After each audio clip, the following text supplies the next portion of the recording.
बंसी विभूषित करान्नवनीताभात पीताम्बराधरनिबिम्बफलहारपुष्टा पूर्णेन्दु सुन्दरमुखादरविन्दनेत्रा कृष्णात् परं किमपि तत्त्वमहं न जाने। प्रातः स्मरामि हृदि संस्फुरदात्मतत्त्वम् प्रातः स्मरामि हृदि संस्फुरदात्मतत्त्वम् सच्चिद सुखं परमहंस गतिं तुरीयम् सच्चिद सुखं परमहंस गतिं तुरीयम् यत् स्वप्न जागर सुषुप्तमवेति नित्यम् यत् स्वप्न जागर सुषुप्तमवेति नित्यम् तद ब्रह्म निष्कलमहं न च भूतसंगा तद ब्रह्म निष्कलमहं न च भूतसंगा। प्रातः मैं उस आत्म तत्व का ध्यान करता हूँ जिसका स्पष्ट अनुभव हृदय गुहा में संभव है, जो सच्चिद आनंद स्वरूप है, जो हमारा परम लक्ष्य अर्थात परमहंस गति है, जो चतुर्थ अर्थात तुरीयावस्था है, जो स्वप्न जागृत सुषुप्ति इन तीनों अवस्थाओं का नित्य प्रकाशक है। मैं वही निष्कल ब्रह्म हूँ, न कि यह भूतों का समूह मात्र।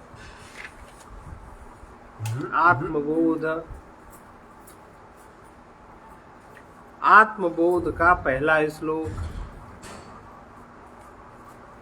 तपो विक्षीण पापानां शान्तानां वीतरागिणां मुमुक्षूणां पेक्ष्योऽयम् आत्मबोधो विधीयते।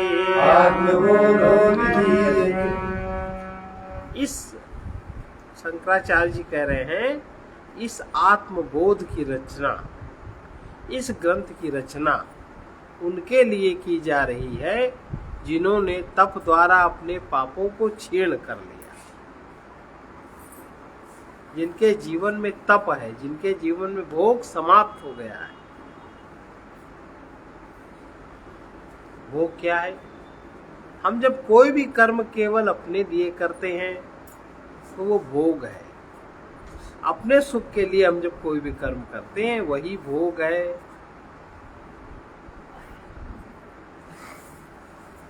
और जब वही कर्म दूसरे के सुख के लिए करते हैं तब वो पुण्य है, और जब दूसरे के हित के लिए करते हैं तब वो धर्म है। तो जिन्होंने तप द्वारा अपने पापों को क्षीण कर दिया है,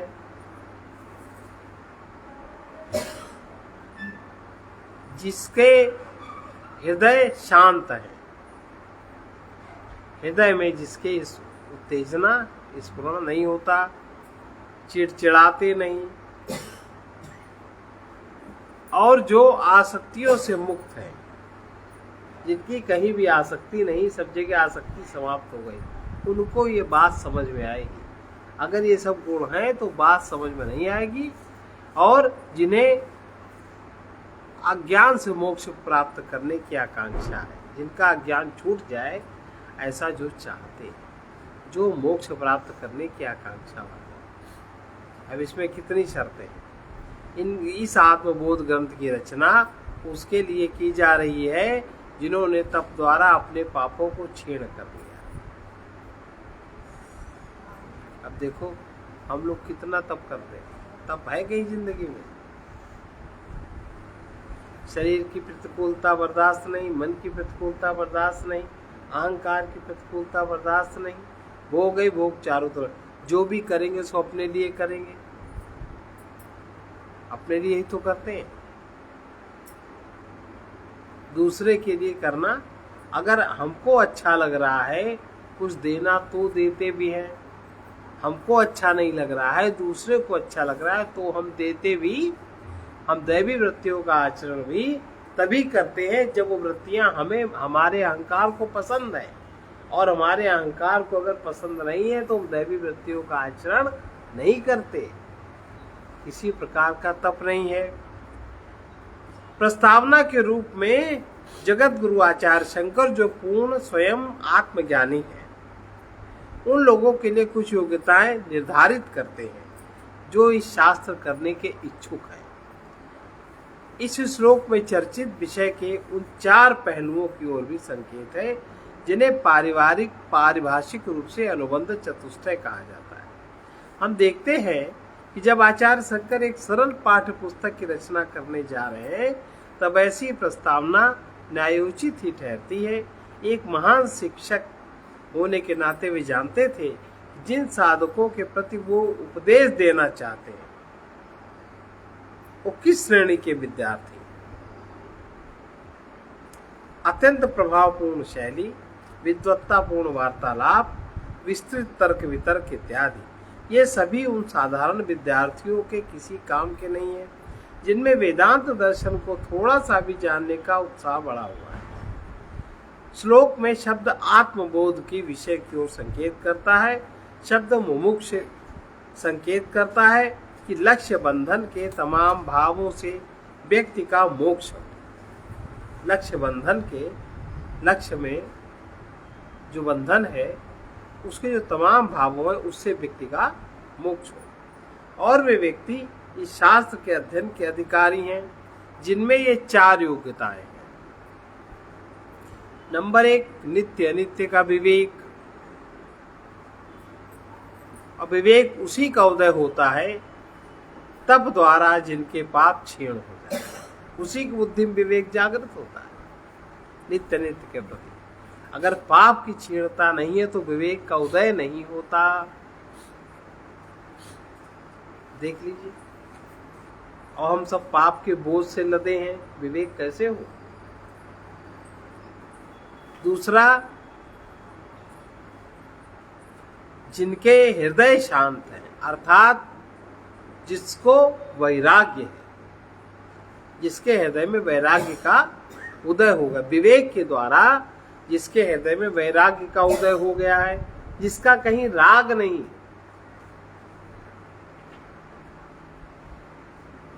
तीसरा, जो अनेक प्रकार की आसक्तियों से मुक्त है, अर्थात जो समाधि षट संपत्ति से युक्त है।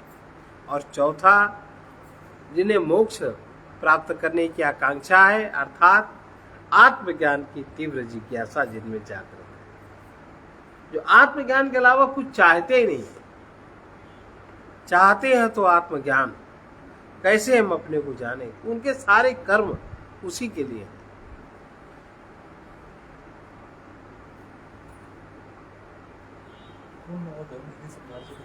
है। पुण्य और धर्म, जो कर्म हम अपने सुख के लिए करते हैं वो है भोग, और जो हम जिस कर्म से दूसरे को सुख होता है वो है पुण्य, और जिस कर्म से दूसरे का हित होता है वो है धर्म। हित और सुख में क्या अंतर? हित में और सुख होता है इंद्रियों के द्वारा। नहीं, दूसरे, जैसे आपने कहा ना दूसरे के लिए, हाँ, दूसरे के हित के लिए क्या आपने, दूसरे सुख के लिए क्या? हाँ, दूसरे का हित, दूसरे का सुख, इनमें अंतर है? अंतर नहीं है। और एक बालक सो रहा है, पड़ा सुबह 8 बजे तक, 9 बजे तक, आपको लग रहा है कि नहीं सोते रहने दो, उसको सुख हो रहा है। और जो विवेकी माता पिता है उनको लग रहा सुबह अगर नहीं उठेगा उसकी आदत बिगड़ जाएगी, सुबह उठ के पढ़ना चाहिए, पढ़ाई में आप कौन हितैषी कौन सुखैषी। आपके यहाँ के बालक चाट पकौड़े मैगी सैगी रोज खाते रहते हैं, आप मना नहीं करते, बच्चों को अच्छा लग रहा करने दो, ये सुख की बात करने दो, ये सुख है। इंद्रियों के द्वारा सुख होता है, इंद्रियों के द्वारा जो मन से माना जाता है वो सुख होता है, और मन से माने हुए को जो बुद्धि से विवेक विचार में देखा जाता है वो हित होता है, वो धर्म है। वो धर्म लिखा नहीं है, परहित सरिस धर्म नहीं भाई, पर पीड़ा सम नहीं अधमाई। परहित करना ये धर्म है। परहित बस जिनके मन माही, तिन कहाँ जग दुर्लभ कछु नाही। करके देख लो, ना मानो तो करके देख लो। जब केवल अध्ययन से पुस्तकीय ज्ञान व्यक्ति ज्ञान के कर्म क्षेत्र में उतरने पर किसी काम नहीं आएगा। केवल अध्ययन या पुस्तकीय ज्ञान व्यक्ति के कर्म क्षेत्र में उतरने पर किसी काम नहीं आता। पढ़ा लिखा ज्ञान, सभी सच्चे साधकों को प्राप्त ज्ञान आत्मसात करने का प्रयत्न करना चाहिए। वो अपनी दृढ़ धारणा बन जाने पर ही उसको व्यवहारिक रूप दे सकते हैं, जब उसमें दृढ़ता से स्थिर हो जाए। जब किसी आचार्य के द्वारा किसी ग्रंथ की रचना की जाती है तो उन्हीं विशेष विद्यार्थियों के लिए होती है जो लिखते समय लेखक के मन में होते हैं, जिनके कल्याण की जिज्ञासा लेखक का उद्देश्य होता है कि इनका कल्याण हो जाए। प्रत्येक पाठ्य पुस्तक कुछ निश्चित योग्यताओं से संपन्न एक विशेष श्रेणी के विद्यार्थियों के लिए लिखी जाती है। वही उस निश्चित पुस्तक से अधिकतम लाभान्वित होंगे। आत्मबोध के प्रथम श्लोक में आचार्य शंकर ये बताने का प्रयत्न कर रहे हैं कि उनको सुनने वाले कौन लोग हैं जिनके लिए यह पुस्तक लिखी जा रही है। बाह्य जगत के साथ हमारे तमाम संबंधों में जब हमारा प्रत्येक कार्य बाह्य जगत के साथ, बाह्य जगत में हमारे तमाम संबंध हैं और उनके साथ हमें अनेक प्रकार के कार्य भी करने पड़ते हैं, लेकिन उस कार्य करने में इतनी जागृति हो कि हमारा प्रत्येक कार्य अपने आप को दिव्य बनाने के महान लक्ष्य की ओर समर्पित हो, कि हमारे में दिव्यता किस प्रकार से प्रकट हो, हमारे में गुण किस प्रकार से जागृत हो। आत्म संयम का प्रत्येक प्रयत्न अपने आप को दिव्य बनाने में, अपने आप को दिव्य बनाने के महान लक्ष्य की ओर ही समर्पित होता है। आत्म संयम का प्रत्येक प्रयत्न तप कहलाता है। तीर्थ यात्रा तथा उपवास को लेकर तप और स्वाध्याय तक आत्म संयम रूपी सारे के सारे आध्यात्मिक प्रयत्न विभिन्न प्रकार के तप ही कहे जाते हैं। इन उपायों द्वारा व्यक्ति के पाप क्षीण होने लगते हैं। इन उपायों से व्यक्ति के पाप क्षीण होते हैं। पाप अपने आप में कोई कार्य नहीं है। पाप यानी क्या? अपने आप में कोई कार्य पाप नहीं है, किंतु नकारात्मक रूप में जीवन यापन, नकारात्मक रूप में जीवन यापन और विचार करने की प्रवृत्ति ही है जो नकारात्मक रूप से जीवन यापन करने का तरीका और उसी तरह से विचार करने की जो प्रवृत्ति है नकारात्मक रूप से, जो हमारे अपने ही अशुभ कर्मों के फलस्वरूप हमारे मन में उत्पन्न हुई है। जब हम कुछ समय के लिए आत्म संयम का अभ्यास करते हैं तो यह पाप वासना कमजोर पड़ने लगती है। नकारात्मकता का विचार अपने आप में अशुभ कर्मों के फलस्वरूप हमारे मन में ही उत्पन्न होता है। ये हम कहीं से लाते नहीं, या विद्या से उत्पन्न होता है। और जब हम कुछ समय के लिए आत्म संयम का अभ्यास करते हैं तो ये पाप वासना धीरे से कमजोर पड़ने लगती है। जब हम इस प्रकार जागरूक होते हैं और किसी दिव्य लक्ष्य के प्रति समर्पित रहकर आत्म संयम द्वारा अपनी शारीरिक उथल पुथल शांत कर लेते हैं, शारीरिक उथल पुथल के प्रति प्रतिक्रिया नहीं करते, उसको शांत कर लेते हैं, तो उसके स्वाभाविक परिणाम स्वरूप हृदय में शांति की वृद्धि होने लगती कि नहीं। फिर शांत हुए मन में, फिर जो मन इस प्रकार शांत होता है, फिर उसमें कामनाओं और आसक्तियों से उत्पन्न होने वाला विक्षेप भी कम होने लगता है। कामना और आसक्ति के कारण जो विक्षेप है वो धीमे पड़ने लगता है। वो व्यक्ति जिसने तप के द्वारा अपनी दूषित वासनाओं को क्षीण कर दिया, दूसरा उसके फल स्वरूप, वासनाओं के क्षीण होने के फल स्वरूप जिसे अपने भीतर पहले की अपेक्षा अधिक शांति की उपलब्धि हो गई, अधिक शांत हो गया। तीसरा, जिसमें कामना से उत्पन्न होने वाला विक्षेप कुछ कम होता है। और यदि वो सच्चा साधक है, अपने अंदर अनुभव आने वाले बंधनों से मुक्त होना चाहता है, तो ऐसे व्यक्ति को आत्मबोध के अध्ययन का अधिकारी मानना चाहिए।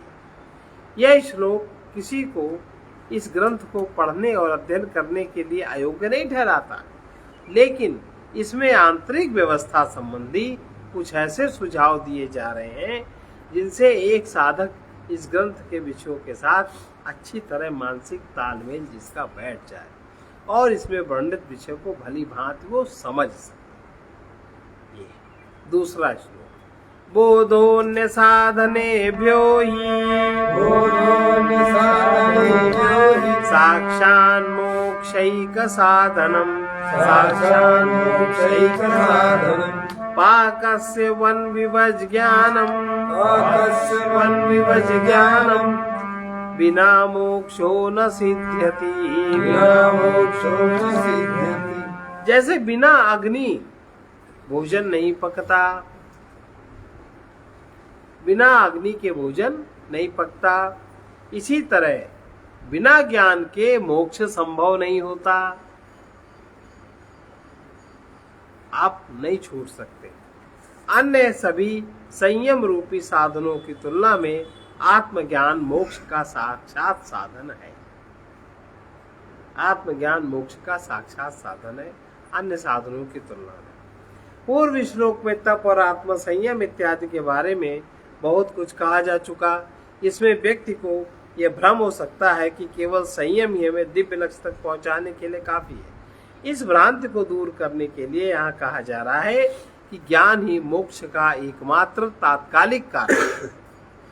जो दृष्टांत यहाँ और आगे सभी श्लोकों में दिए गए हैं, उनका आशय वेदांत क्षेत्र में एक नए साधक के सामने चर्चित विषय को यथासंभव अधिक से अधिक स्पष्ट करना ही है। भोजन पकाने में सब्जी, चावल, मसाले इत्यादि सहायक कारण है, लेकिन उन सभी को मिलाकर भी भोजन तैयार नहीं किया जा सकता। अग्नि से ही भोजन पकाने का काम पूरा होता है। अग्नि उसका साक्षात कारण है।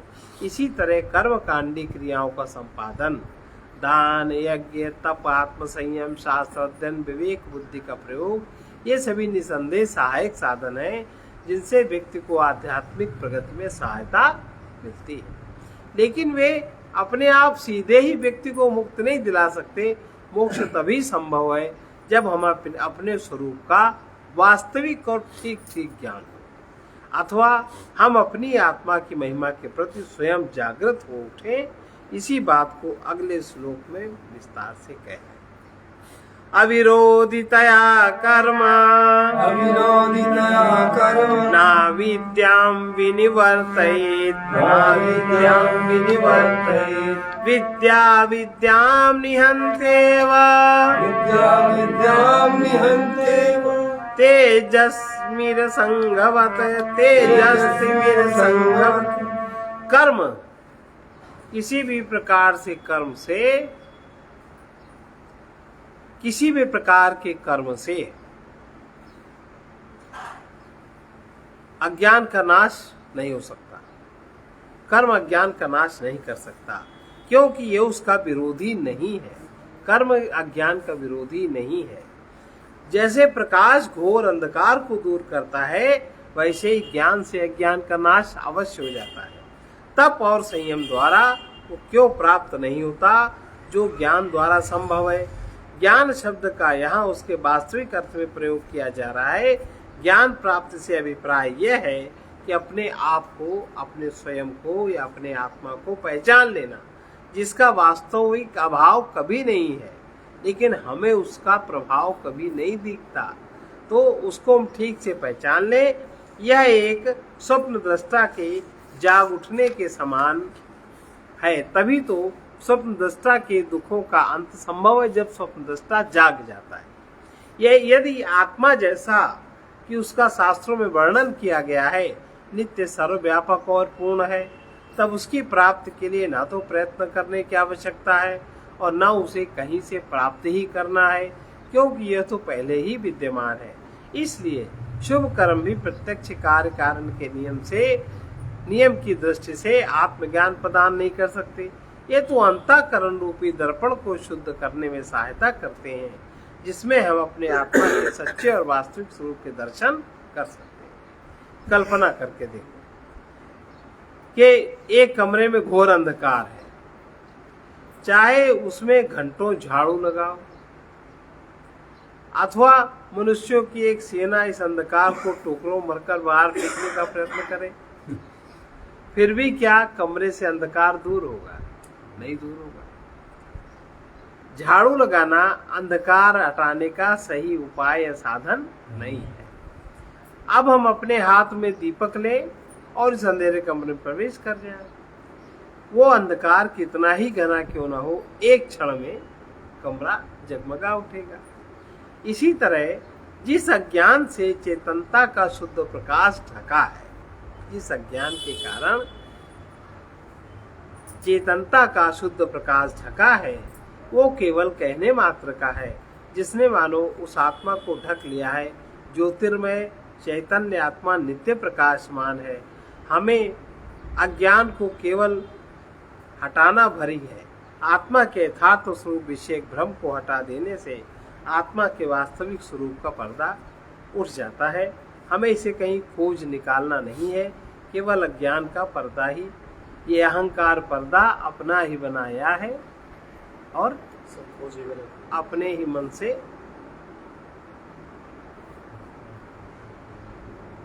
जब दूर हमने माना, और इसे केवल अज्ञान का पर्दा ही हटाना है, और तब हम अपने वास्तविक स्वरूप के प्रति जागृत हो उठेंगे। इसे वे अभिप्राय से यहाँ कहा गया है कि कर्म ज्ञान का नाश नहीं कर सकते, केवल ज्ञान से ही अज्ञान का ज्ञान ही प्रतिकारक है। चौथा श्लोक, परिच्छिन्नैव ज्ञानात् तन्नाशे सति केवलात् स्वयं प्रकाशते आत्मा मेघापायेषु मानिव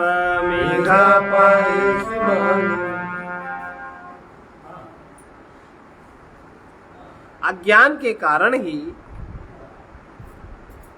ये आत्मा परिच्छिन्न सा प्रतीत होता है। जब अज्ञान का नाश हो जाता है तो आत्मा जिसमें नानात्व तो नहीं है, बादलों के हट जाने पर सूर्य की भांति स्वयं ही प्रकाशित हो उठता है। वास्तव में पिछले श्लोक में जो इशारा किया गया है उसको यहाँ स्पष्ट कर रहे हैं। जब ये कहा गया था ज्ञान ही अज्ञान का नाश करता है, तो इसका भाव ये था कि केवल कर्म कांड अपने आप ऐसा वांछित फल प्रदान नहीं कर सकते कि जिससे हमें आत्मज्ञान हो जाए। हमें सूर्य को किसी भी अन्य साधन से प्रकाशित नहीं करना है। वो उच्च आकाश में स्थित स्वयं प्रकाशमान है और अपनी उपस्थिति मात्र से जगत को सभी ऋतुओं में प्रकाशित करता रहता है। ये उड़ने वाले बादल इस जीवनदायक ज्योतिर्मय सूर्य और उसकी तेजस्विता को हमारी आंखों से ओझल कर देते हैं, परंतु जो ही बादल छटते हैं सूर्य प्रकट हो जाता है। इसी प्रकार आत्मा अनंत है। वास्तव में उस एक रस सर्वभाग्य विधायक सत्ता में न तो नानात्व है न ही अनेकत्व है, लेकिन अपनी नासमझी और परिणामता अध्यास के कारण हमें उस परम तत्व के ज्ञान हेतु व्यर्थ ही चेष्टा करनी पड़ती है। केवल वही एकमात्र प्रकाशक है और वो अपनी जीवनदायिनी शक्तियों द्वारा ही हमें अपने अस्तित्व का भान कराता है। इसलिए सचमुच ये आत्मा अपनी परम महिमा में अपने स्वरूप में अद्वितीय है और अपने आप से ही अपने आप को सच्चित स्वरूप प्रकट करता है। वही व्यक्ति इस सत्य के अनुभव का अधिकारी है जिन्होंने बाह्य संसार के आकर्षक पदार्थों के प्रति बंधनकारी आसक्ति जिसकी छूट गई, वही इसका अधिकारी। अज्ञान कलुषम जीवम ज्ञानाभ्यासात् विनिर्मलम् कृत्वा ज्ञानं स्वयं नश्येत् जलं कतकरेणुवत्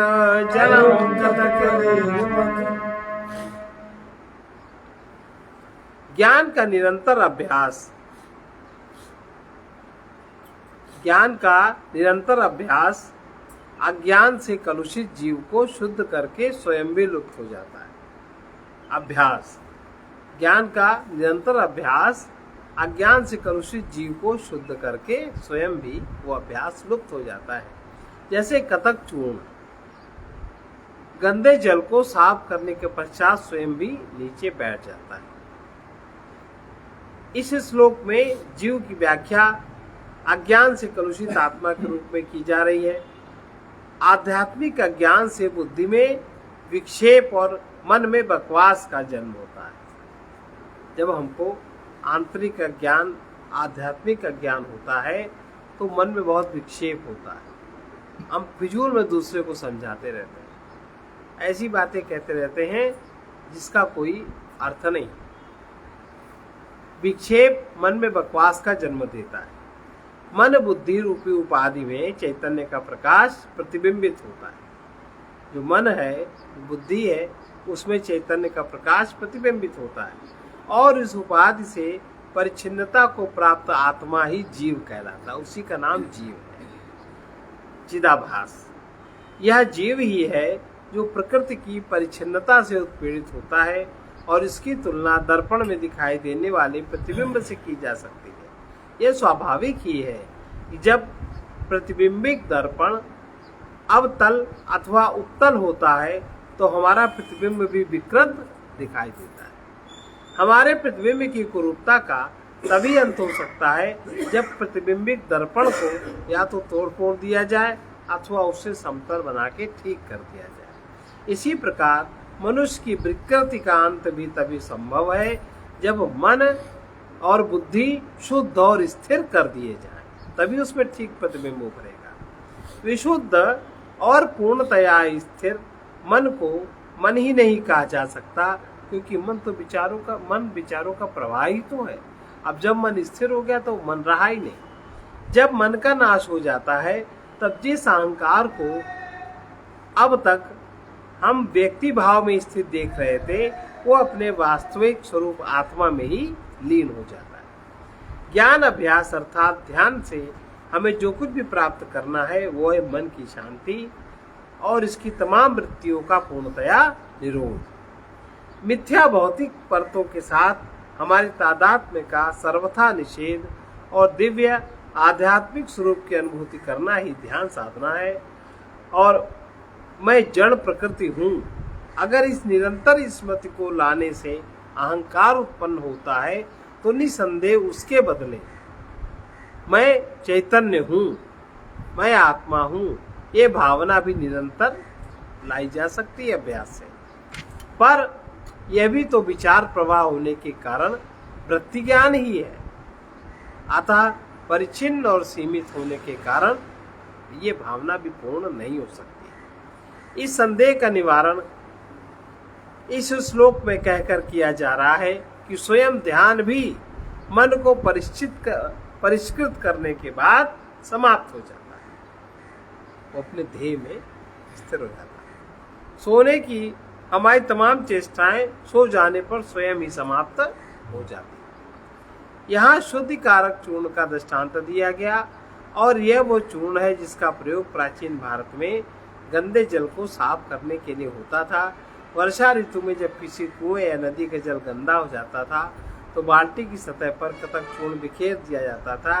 ये चूर्ण फैलकर झिल्ली का आकार धारण कर लेता है और भारी होने के कारण बैठने लगता है और अपने साथ जल में स्थित मल कणों को भी समेट कर ले जाता है। इस प्रक्रिया में न सिर्फ मल इत्यादि नीचे बैठ जाता है, बल्कि जिस साधन का हमने प्रयोग किया है वो स्वयं भी बाल्टी के जल को निर्मल करते हुए नीचे बैठ जाता है और तब जल को निराधार उसका प्रयोग किया जा सकता है। आधुनिक काल में जो नगरों में थोड़ी सी फिटकरी का जो प्रयोग करते हैं वो भी उतना ही प्रभावकारी है। बस आज इतना ही।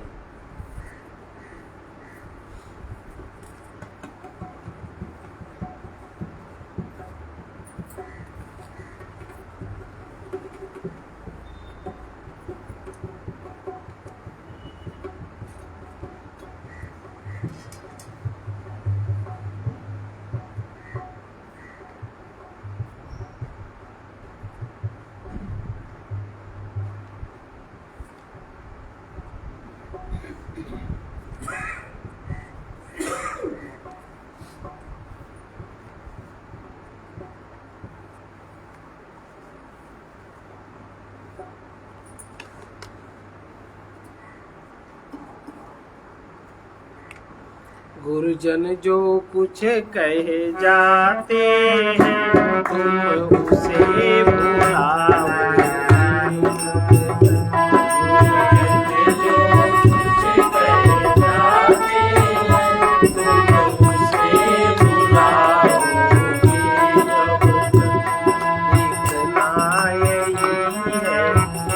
जग में चैन मनाओ।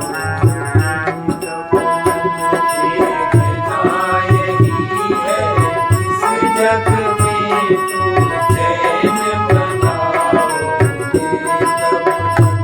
अगणित अभिमानी चले गए माया ममता से चले गए।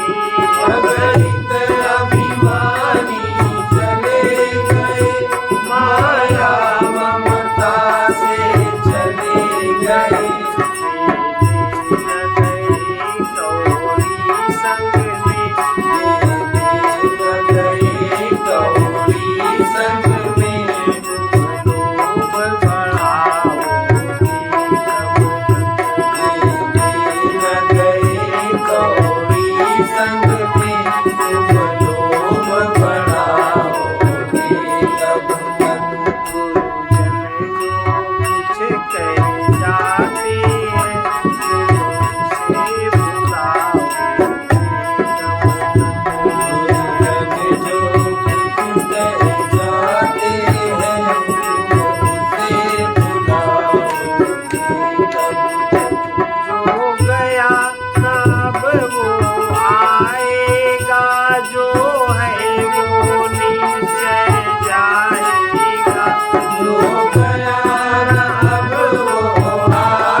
Jai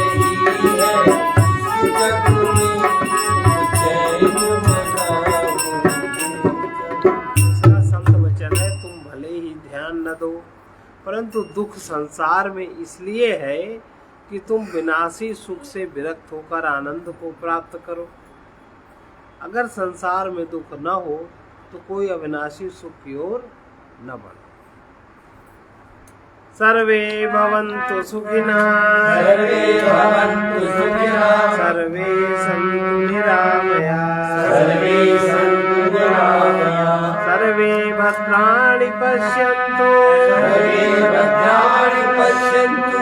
मा कश्चित् दुःखभाग् भवेत् कृष्णाय वासुदेवाय हरे परमात्मने प्रणतक्लेशनाशाय